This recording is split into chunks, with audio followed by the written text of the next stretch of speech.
राधा स्वामी जी। कभी कभी सबसे गहरे आध्यात्मिक रहस्य बड़े बड़े ग्रंथों में नहीं, बल्कि एक मासूम बच्चे की सरल श्रद्धा में छुपे होते हैं। यह एक ऐसी सच्ची घटना की साखी है जो न सिर्फ आपके हृदय को छू जाएगी, बल्कि आपको यह भी सिखा जाएगी कि विश्वास का कोई उम्र नहीं होता। 5 साल का एक बच्चा जो न सत्संग समझता है न प्रवचन, लेकिन उसकी मासूम निगाहों में ऐसा भरोसा था कि खुद सतगुरु को भी उसकी थाली तक आना पड़ा। यह साखी सिर्फ एक बच्चे की नहीं, हर उस आत्मा की है जो निस्वार्थ प्रेम से सतगुरु को पुकारती है। कभी एक रोटी में, कभी एक प्रार्थना में, कभी एक चुप दुआ में। जब सच्चा भाव होता है तो मालिक स्वयं उत्तर देते हैं। आइए इस अद्भुत कथा के माध्यम से हम सब भी उस मासूम विश्वास को महसूस करें, जहां न कोई तर्क था न कोई शर्त, बस एक भोली सी आवाज थी, बाबा जी रोटी खा लो ना।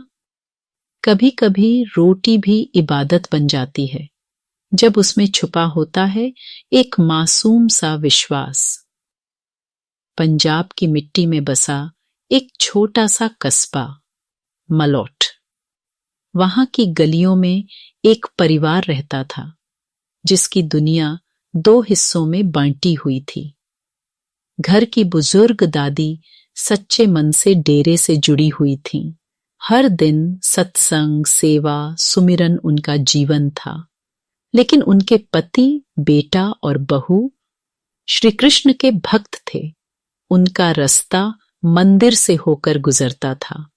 घर में 2 भगवान थे, 2 रास्ते, लेकिन मंजिल एक ही थी, प्रेम और भक्ति। दादी अक्सर सोचा करती, चलो कोई बात नहीं, उनका मन चाहे जहां लग जाए, लेकिन वह मालिक से तो जुड़े हैं। इस परिवार में एक नन्हा बच्चा भी था, महज 2 साल का। न वह सत्संग समझता न मंदिर, वह बस देखता और महसूस करता। कभी दादी के संग सत्संग घर में खेलता तो कभी दादाजी के साथ मंदिर में घूम आता। लेकिन किसे पता था, जिस रूह को दुनियावी लोग बच्चा कह रहे थे, उसे खुद सतगुरु ने चुना था। जब वह 5 साल का हुआ तो एक दिन दादी के साथ सत्संग घर गया।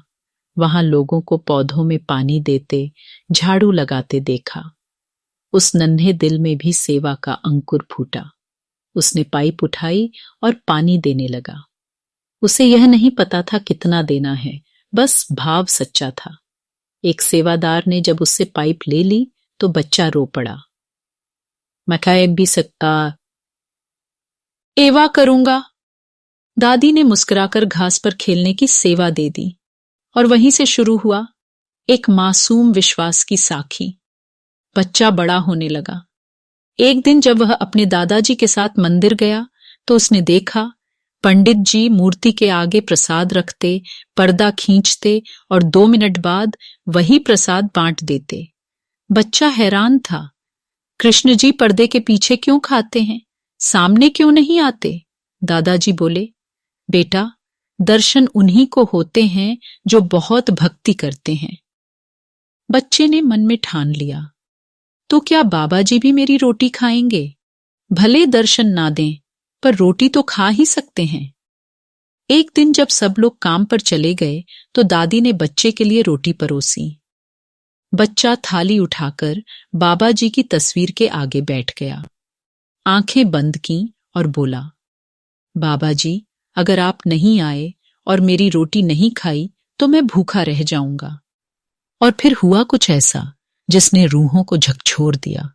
जब उसने 2 मिनट बाद आंखें खोली, थाली में एक रोटी गायब थी। बच्चा चिल्लाया, दादी बाबा जी मेरी रोटी खा गए। दादी अवाक रह गईं। पहले सोचा कोई मजाक है, पर यह तो हर रोज होने लगा। हर दोपहर बच्चा बाबा जी की तस्वीर के आगे थाली रखता, कमरा बंद करता, आंखें बंद करता, बिल्कुल वैसे जैसे मंदिर में देखा था। हर रोज एक रोटी कम हो जाती। अब सवाल उठने लगे, क्या बच्चा खुद खा रहा है?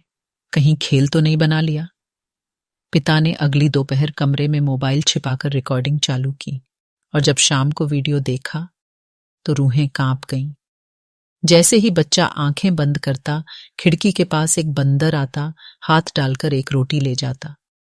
ये जानकर भी किसी ने बच्चे से यह बात नहीं कही, क्योंकि दादी जान चुकी थी यह बंदर नहीं, बाबा जी का भेजा हुआ फरिश्ता है। पूरे मोहल्ले में कभी कोई बंदर नहीं दिखा था, न कभी दोपहर में कोई आता था। फिर वह एक ही समय पर कैसे आता और रोटी लेकर कहाँ चला जाता? बच्चे के लिए आज भी यही सच्चाई है। मेरी थाली की पहली रोटी बाबा जी खाते हैं। साथ संगत जी, क्या हमारा विश्वास इस नन्हे बालक जितना अडिग है? हम तो छोटी छोटी मुश्किलों में अपने विश्वास को डगमगाने देते हैं, पर वह बच्चा न तर्क जानता था न प्रमाण, बस जानता था कि बाबा जी मेरी पहली रोटी खाएंगे। और बाबा जी ने उसका विश्वास कभी टूटने नहीं दिया। कभी बंदर के रूप में, कभी हवा के झोंके में, कभी किसी अजनबी मुस्कान में। वो हर रूप में आते हैं।